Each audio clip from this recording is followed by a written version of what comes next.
তো গাইজ, আপনারা দেখলেন এই বাগানের গাছপাতাগুলো কত সুন্দর, কতটা চমৎকার লাগছে, কারণ এগুলো বদলাইছে, এগুলো বদলিয়ে তাদের নতুন রূপ ধারণ করেছে, এই কারণে অনেক সুন্দর লাগছে।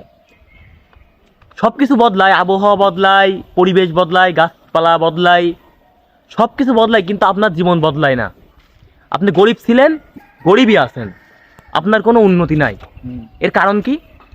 এর কারণ হচ্ছে এরকম কিছু বেকার টুকাই ছেঁচা বন্ধু বান্ধব, যাদের সাথে বেড়ানো না ছাড়লে আপনারা জীবনে কোনোদিন কোনো উন্নতি করতে পারবেন না। গাইস, নতুন শার্ট প্যান্ট আমরা স্যান্ডেল, ওই দেখেন, এসব গরিব টুকাই ভাই মানায়, দেখেন তো, দেখেন মনে হয় এই ভিক্ষি করি বাড়িতে কাঁদি কাটিয়ে জিনিসগুলো সে কিনেছে, গাইস দেখেন, কিনি সে দেখেন ওই দেখেন, ওই দেখেন ভিক্ষির টাকা নাই কিন্তু, এ দেখেন মানি ব্যাগে আপনারা দেখতে পাচ্ছেন একটা টাকা নাই, কিন্তু মানি ব্যাগে কিন্তু কোনো প্রকারের কোনো টাকা নাই, ঠিক আছে, কিন্তু এত কিন মানি ব্যাগ নিয়ে সে চলাফেরা করছে, তার কিন্তু মানি ব্যাগে একটা টাকা নাই, দেখতে পাচ্ছেন আপনারা। তো এটাই হচ্ছে, আপনারা মানি ব্যাগই দেখলেন, এই যে এর মধ্যে সিমটা আছে, ওই সিমে মনে আরে 2 টাকার নোট গাইজ, আপনারা দেখলেন 2 টাকার নোট, এদের অকাত ওই 2 টাকা পর্যন্তই, তাও এটা ভিক্ষার্তা, তাও নিজে কামাইনি না।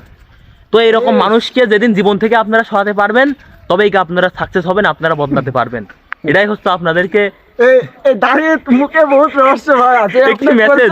আর এরকম বেকাররা এসে দুর্নামি করে, এই দুর্নাম ছেড়ে দিতে আশা করা যায় না, ঠিক আছে? তো যতদিন এরকম বন্ধু পারবেন না, কথা বিশ্বাস করেন, বোধহয় মনে করেন মাইন্ডেড ব্রো।